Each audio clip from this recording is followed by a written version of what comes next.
Hello everyone, मैं मुकुल अग्रवाल आप सबका आप ही के यूट्यूब चैनल में स्वागत करता हूं। आज की वीडियो जो मैं कहता हूं ना कि कभी कभी कुछ वीडियो बहुत बेस्ट होती है, तो आज की वीडियो उन बेस्ट में से कुछ एक काउंट होगी और जिंदगी भर मतलब कुछ एक वीडियो जिंदगी भर के लिए होती है। हम रहे ना रहे, वीडियो जिंदगी भर के लिए होती है, तो आज की वीडियो जिंदगी भर के लिए रहेगी। रीजन क्या है? म्यूचुअल फंड एक ऐसा सेगमेंट है जिसमें हम आप हमारे बच्चे आगे भी इन्वेस्ट करते रहेंगे, और उसमें जो होने वाला फ्रॉड है, जो 10 ऐसे करवे सच हैं जो आपको पता ही नहीं है और जिसके कारण आप सबसे ज्यादा फंस जाते हैं। एक तोता आपको आके बेवकूफ बना जाता है। यस, करेक्ट बोल रहा हूं, एक तोता आके आपको बेवकूफ बना जाता है। तो आज उस वीडियो में जानेंगे सब वो पूरा सच, कहां पे हम कैसे उस तोते से बच सकते हैं, वो तोता कौन है, सारी जानकारी। और ये एक लाइफ लर्निंग वीडियो रहेगा, बिना भगाए देखिएगा, क्योंकि आपका पैसा आपके लिए इंपॉर्टेंट है। तो जो नए लोग हो चैनल को सब्सक्राइब कर लीजिएगा, बेल आइकॉन का बटन प्रेस कर लीजिएगा, क्योंकि हम कोशिश करते हैं आपको आपकी भाषा में समझाने का। चलिए शुरू करते हैं। भारत में म्यूचुअल फंड की इंडस्ट्री में क्या आपको पता है कितने एएमसी हैं? तो अराउंड 41 एएमसी है। AMC asset management company. और क्या आपको पता है कि ये अराउंड कितने स्कीम को मैनेज कर रही है? 1916 स्कीम, अराउंड 1916 स्कीम को मैनेज कर रही है। और क्या आपको पता है 31 मार्च 2020 तक हमारे हिंदुस्तान का कितना फंड इस म्यूचुअल फंड में लगा है? 22.26 लाख करोड़। अब बताइए कितनी बड़ी जानकारी। पैसा लगाते हैं हम, लेकिन जानकारी नहीं होती। अब ये जो म्यूचुअल फंड की स्कीम होती है, अलग अलग शेप और साइज में, यानी डिफरेंट डिफरेंट पैकेजिंग जिसको कह सकते हैं, करेक्ट है। और इतनी वैरायटी रहती है, इतनी वैरायटी रहती है कि बेचारे इन्वेस्टर परेशान और खुद से एनालिसिस भी नहीं कर पाते, और फाइनली वो डिपेंड करते हैं म्यूचुअल फंड डिस्ट्रीब्यूटर पर या मीडिया के न्यूज पे कि अच्छा कौन सा ले कौन सा ले। और मेहनत करने से बचते जो भी इन्वेस्टर हैं वो हमेशा सबसे बड़ी गलती करते हैं।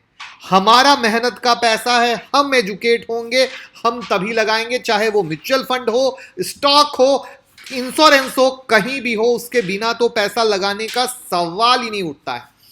चलिए कोई बात नहीं, हम कोशिश करते हैं आपको एजुकेट करते रहने की। देखिए अलग अलग डिस्ट्रीब्यूटर क्या होते हैं, अलग अलग फंड हाउस से जुड़े होते हैं, ठीक है। और जो इंस्टीट्यूशनल डिस्ट्रीब्यूटर होते हैं, आमतौर पर वेल्थ मैनेजमेंट एक्टिविटीज के लिए एक फाइनेंशियल एक्सपर्ट की टीम को खड़ी करते हैं, ध्यान से समझिएगा। और एक ही team different different mutual fund की स्कीम की एनालिसिस करती है। अब अगर ऐसा हम आपको कहें कि freeze upon a set of 7 to 8 recommended scheme, 7 to 8 recommended scheme, यहीं पे होता है गेम शुरू आपको लूटने का। कैसे? सोचो सोचो, कमेंट बॉक्स में बताओ। ये डिस्ट्रीब्यूटर वही स्कीम को प्रमोट करते हैं जहां पे इनको मैक्सिमम अपफ्रंट फी मिलती है, कमीशन मिलता है, कैरियर ग्रोथ मिलता है, हाई इंसेंटिव मिलता है। बाकी की तो ये बात ही नहीं करेंगे। एक चीज सोच के बताना, 2 मिनट के लिए सोचो। ये जब आपके पास आते हैं, आप गिनती के घिसे पीटे 3 से 4 नाम सुनोगे, बाकी के कोई नाम नहीं सुनोगे। मतलब म्यूचुअल फंड में जब आएंगे, अच्छा ये बात आप विचार करो और बताओ कमेंट बॉक्स में सही या गलत। अब आपके पास प्रोडक्ट बेचने आता कौन है? वो तोता जो आपको ठग के जाता है। आ गए तोता महाराज। ये तोता जी हैं कौन? ये रटे रटाए तोते हैं, आधे अधूरे ज्ञान के साथ। लेकिन मजे की चीज क्या है, आपको भी ज्ञान नहीं है, तो वहां पे इनका अधूरा ज्ञान आपके ज्ञान पे भारी पड़ जाता है। और यहां पे ये नॉर्मल रिटेल ट्रेडर को बस वही कहते हैं जो इनको सिखाया गया है, और वही सुनते हैं जो इन्हें सुनाया गया है। और मजे की चीज होती है कि हम इन तोते के पीछे जाकर इन्वेस्ट करते हैं और ये तोता महाराज हमें लूट के चला जाता है। देखिए याद रखिएगा, मैं बार बार कहता हूं, सिक्के के 2 पहलू होते हैं। मैं जब आज ये वीडियो बना रहा हूं तो इसका कहीं से ये मतलब नहीं है कि म्यूचुअल फंड खराब है। मैं आपको वो बताना चाह रहा हूं कि आखिर हम गलत कहां हैं, हम गलत कहां हैं? एग्जैक्टली, स्टॉक मार्केट खराब नहीं, गलती होती है कि हम कहां गलत करते हैं। चलिए, तो अब इस तोता महाराज कैसे क्या गड़बड़ करते हैं, हम इस तोते महाराज से कैसे बच सकते हैं, क्या वो 10 पॉइंट हैं जहां पे हम फंसते हैं, उन सबको हम जानेंगे वन बाय वन।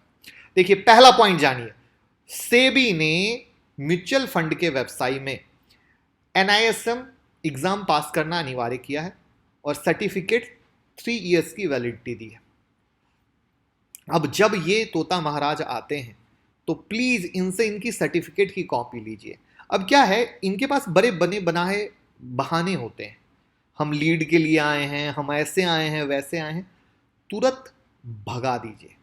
ये वो सच है जो एग्जैक्टली आपको पता नहीं होता है, और आप उनके बने बनाए चीज़ों पे मुझे नहीं लगता कि किसी ने कभी उनका सर्टिफिकेट भी देखने का कोशिश किया होगा। दूसरा, देखिए, अब ये जो तोता, तोता समझ चुके हैं ना, मैं म्यूचुअल फंड एजेंट की बात कर रहा हूं। तो अब ये जो म्यूचुअल फंड एजेंट होते हैं, आमतौर पर ये उसी म्यूचुअल फंड हाउस के बारे में बात करेंगे जिससे वो जुड़े हैं, जो उनको पे कर रहा है, तो हमेशा वो उन्हीं के लिए एडवाइस करेंगे। बट यहां पे कभी भी याद रखिए, हमेशा सेकंड ओपिनियन इंपॉर्टेंट आती है, हमेशा सेकंड ओपिनियन। मतलब जैसे आप सुन रहे, मैं भी अपने बारे में जब आपको कुछ बताता हूं, मैं क्या कहता हूं, सुनो सबकी, करो अपने मन की, बोलता हूं ना। एग्जैक्टली, जब आपको वो कुछ भी कह के जाता है, आप सुनिए जरूर, बट आप कंपेयर कीजिए, आइडिया लीजिए। अब सोचिए कि मान लीजिए कोई वो एक कंपनी का एजेंट है, उसने आपको आम इमली बोला, दूसरा आया कटहल बोल दिया, तो किस तरीके से है, या कुछ रिसर्च वेबसाइट है उस पर रिसर्च कीजिए, उसके पीयर्स का रिसर्च कीजिए, उसके सेक्टर का रिसर्च कीजिए, जिससे आपको आइडिया पड़ सके कि क्या है। लेकिन याद रखिएगा, ये सिर्फ एक इंडिकेटर है, वो वेबसाइट एक इंडिकेटर है, क्योंकि वो पुराने हिस्टोरिकल डेटा के आधार पे आपको गाइड करने का कोशिश कर रहा है। ये है वो दूसरा पॉइंट। तीसरा, म्यूचुअल फंड में जो सबसे डेंजर गेम चलता है ना, वो है हुक। हुक क्या है? फंसा लेना, यू टाक। कैसे फंसा लेना? एक प्रोडक्ट के साथ उसके इंटरलिंक प्रोडक्ट इस तरीके से दिए जाते हैं कि इंसान एक बार तो उस हुक में फंस जाता है और उसके बाद उसके घटिया प्रोडक्ट से आप बाहर ही नहीं पाते। तो प्लीज इन हुक से बच के रहिएगा और हुक के चक्कर में कभी मत जाइएगा। फोर्थ, कभी भी आप किसी भी एजेंट से मिलेंगे, वो कहेगा एक छोटी राशि से तो स्टार्ट कर दीजिए सर, एक स्मॉल राशि तो लगाइए, एक स्मॉल अमाउंट तो लगाइए एसआईपी में। ध्यान से सुनिएगा ये बात, पहला हिस्सा मैं बता दूं कि मैं ये नहीं कहना चाह रहा कि स्मॉल अमाउंट के साथ एसआईपी नहीं करना चाहिए, बिल्कुल करना चाहिए। लेकिन मैं क्या कहना चाह रहा हूं वो सुनिएगा। फंड हाउस डिस्ट्रीब्यूटर को एसआईपी के लिए ट्रेल कमीशन देते हैं, इसलिए वो इसको पुश करता है, पुश, समझ रहे हो? एसआईपी बहुत अच्छी चीज है, डिसिप्लिन मैनर में करना भी चाहिए, लेकिन ट्विस्ट यहां पे ये है कि आपको एसआईपी करना उस इंसान के साथ है या डायरेक्ट स्कीम में जाना है। क्योंकि अगर आप उस इंसान के साथ जाते हैं तो उसको जिंदगी भर एक कमीशन मिलता रहेगा। आप समझ पा रहे हैं? जिंदगी भर, जो मैंने वीडियो के शुरू में बोला कि उनको क्या क्या मिलता है। तो इस चक्कर में आपको वो अमाउंट शुरू में पता नहीं चलता कि वो कितना बड़ा है, लेकिन वो बाद में एक बहुत बड़ी रकम बन जाती है। अगर आप वहां से आप एसआईपी मान लीजिए उस इंसान से आपने करवा भी ली और आपको बंद भी करना है, ठीक है, वहां पे भी एग्जिट लौट जाएगा, क्या चार्जेस लगेंगे, ये सब तो कुछ हम पूछते नहीं, खाली उनकी बात में आ गए। तो ये सब चीज को, ट्रांसफर कॉस्ट कुछ आएगा क्या, किस तरीके से, क्लोजिंग चार्ज क्या है, नया स्टार्ट करने का चार्ज क्या है, ये सारी चीजें तो हम जान लें तभी तो शुरू करें। क्योंकि ठीक है हमने शुरू किया लेकिन हमें नहीं सेटिस्फाई हुआ, जानेगा कौन? आप जानेंगे, नहीं जानेंगे तो फंसेंगे। समझ पा रहे हो इस बात को? तो ये सब चीजें कहीं से कोई आपको बताता नहीं, बस ये अच्छा है, ये अच्छा है, अरे उसके साथ क्या है वो बताते चलो ना, बस बात खत्म। तो याद रखिए कि कभी भी जब आप अगर नए हैं और एसआईपी शुरू कर रहे हैं तो पहले एक 12 मंथ की स्कीम शुरू कीजिए और उस 12 मंथ की स्कीम को रिव्यू कीजिए कि कैसा चल रहा है, जिस आदमी से लिया है वो भी सही है या नहीं चल रहा है। वरना क्या होगा कि अगर 12 मंथ के परफॉर्मेंस से सेटिस्फाई हुए तो उसको कंटिन्यू कीजिए, वरना फिर कुछ ना कुछ और देखिए, याद रखिए, वरना हम फंसते चले जाएंगे। ठीक है ना। और ये जो चार्जेस आप लोगों को, मैं सबसे बड़ी चीज़ बोलूँ, ये चार्जेस जो आप लोगों को बहुत छोटे लगते हैं, ये छोटे नहीं होते, ये काफ़ी मोटे होते हैं, जो भविष्य में जाके पता चलता है। अब म्यूचुअल फंड की स्कीम की जो फैक्ट शीट होती है ना, उसको हमेशा पढ़ना चाहिए, और म्यूचुअल फंड स्कीम के जो ऑफिशियल परफॉर्मेंस होता है उनको भी हमेशा रिव्यू करना चाहिए, जो एक्चुअली हम इनको 100% इग्नोर कर देते हैं, 100%। नेक्स्ट 6 पॉइंट, जब भी कोई नया एनएफओ लॉन्च होता है, जैसे मोती ओसवाल का कुछ दिन पहले हुआ था, वीडियो बनी थी, मैंने क्या बोला, नया है मैं तो नहीं जाऊंगा। आई होप आपने वो वीडियो देखी होगी। क्यों, अब देखिए, बड़ी अच्छी सी चीज़ है। जब नया एनएफओ लॉन्च होता है ना, एजेंट एकदम एक्टिव हो जाते हैं, ऐसे ऐसे ऐसे मंडराने लगते हैं। क्यों? कि फंड हाउस एजेंट को काफ़ी कमीशन देता है न्यू प्रोडक्ट के सेल के लिए। लेकिन रिटेल इन्वेस्टर को याद रखना होगा, एनएफओ कैसे परफॉर्म करेगा कोई नहीं जानता है, उसका फंड मैनेजर कौन है, क्या है, उसका कोई ट्रैक रिकॉर्ड नहीं है। तो अब यहां पे दो बातें, एनएफओ में तब तक इन्वेस्ट ना करें जब तक एक्सट्रीमली कॉन्फिडेंट ना हो, या फिर आपके पास रिस्क लेने की उतनी कैपेसिटी हो। कैसा लग रहा है एक कर बाद एक करवा सच, जरूर बताइएगा। अब सभी सेक्टोरियल फंड को बहुत सावधानी से देखना चाहिए। देखिए, हमेशा ये जो स्टॉक मार्केट है क्या है, एक साइकिल है, ऊपर नीचे, करेक्ट है। और सेक्टोरियल फंड हम जैसे ही लेते हैं, इस ऊपर नीचे के साइकिल में हम भी घुस जाते हैं। अब लेटेस्ट एग्जांपल लेते हैं, कल या परसों की वीडियो में हमने बताया था, फार्मा के म्यूचुअल फंड रॉकेट सिंह बने हुए हैं और दूसरे म्यूचुअल फंड पीछे खड़े हैं। साइकिल समझ में आई? तो इसको बोलते साइकिल। तो इसलिए सेक्टर फंड लेने में हमें ये ध्यान देना होता है कौन सा सेक्टर चलने वाला है। सिर्फ ये नहीं कि हमारा म्यूचुअल फंड इस सेक्टर में भी होना चाहिए, हमारा म्यूचुअल फंड इस सेक्टर में भी होना चाहिए। इसीलिए जब हमने म्यूचुअल फंड की वीडियो बनाई थी, अगर आप लोगों ने नहीं देखी तो प्लीज़, अगर आपको म्यूचुअल फंड का इन्वेस्ट का, तो आप देखिएगा उसमें हमने सेक्टर फंड दिया था और सेक्टर फंड में फार्मा का दिया था, तो प्लीज़ चेक कीजिएगा। तो हमारी कोशिश है हम आपको एजुकेट करें, और लकली भगवान की दया से एग्जाम्पल भी ऐसे जुड़ जाते हैं ना, जहाँ पे ग्रोथ, प्रॉस्पेक्ट सब कुछ दिखता है, तो अच्छा लगता है। फोर्थ, 8वां नंबर, क्लोज इंडेड फंड बहुत डाइसी होते हैं, बहुत डाइसी। एक चीज़ याद रखिए, जैसे कि while AMC state that close ended funds help the fund manager to take necessary decision without fear of redemption, क्योंकि पैसा आपका फंस चुका है। It always leave the investor with absolutely no liquidity till maturity. जब तक मैच्योर नहीं होगा आपको लिक्विडिटी नहीं मिलेगा। इसका मैं एक बेहतरीन एग्जांपल देता हूं। अगर आपको याद हो तो एक प्लान आया था 2017 में, HDFC housing opportunity fund series 1। Fund series 1 बहुत भयानक हाई, फुल धूम धड़ाका, जैसे एसबीआई कार्ड का धूम धड़ाका हुआ था ना, बिल्कुल इसका इसी तरीके से धूम धड़ाका। क्यों? क्योंकि उस समय मोदी जी ने कहा था रियल सेक्टर में बूम आएगा, बहुत पैसा आने वाला एंड ऑल दैट ब्ला ब्ला ब्ला। लोगों ने भी पैसा डाला। आज के डेट में उसका एनएवी क्या है पता है? 6.57। इसका अर्थ क्या हुआ पता है? अगर 2007 में आपने 1 लाख रुपया लगाया था तो 65,700 रुपया, ओनली 65,700। और अब ये फंड हाउस किस हक का है? एचडीएफसी का। कितना बड़ा नाम। और इनके फंड मैनेजर कौन है पता है? बहुत रेपुटेटेड, प्रशांत जैन जी। तो अब आप सोचो, बहुत बार बहुत सारी चीजें ट्रिगर नहीं हो पाती हैं। इतना बड़ा नाम, इतना बड़ा फंड हाउस, इतने बड़े फंड मैनेजर, इतना बड़ा बैकअप, उसके बाद भी चीजें ट्रिगर नहीं हुई। और वो 1,65,700 आज की डेट से बता रहा हूं, आज की डेट से। तो क्यों डाइसी है, समझ में आया? 9th नंबर, ये जो तोते होते हैं ना, आमतौर पे लड़के और लड़कियां होती हैं, जो कैरियर के अपॉर्चुनिटी को देखते हुए एक ब्रांच से दूसरी ब्रांच में घूमते रहते हैं, जहां सैलरी थोड़ा सा ज्यादा, एक जगह छोड़ के दूसरी जगह। यानी आप सोचिए कि अगर आपने एक के थ्रू लिया और वो दूसरे में चले गए, बहुत मुश्किल हो जाती है वहां पे उनसे सपोर्ट और गाइड मिलना।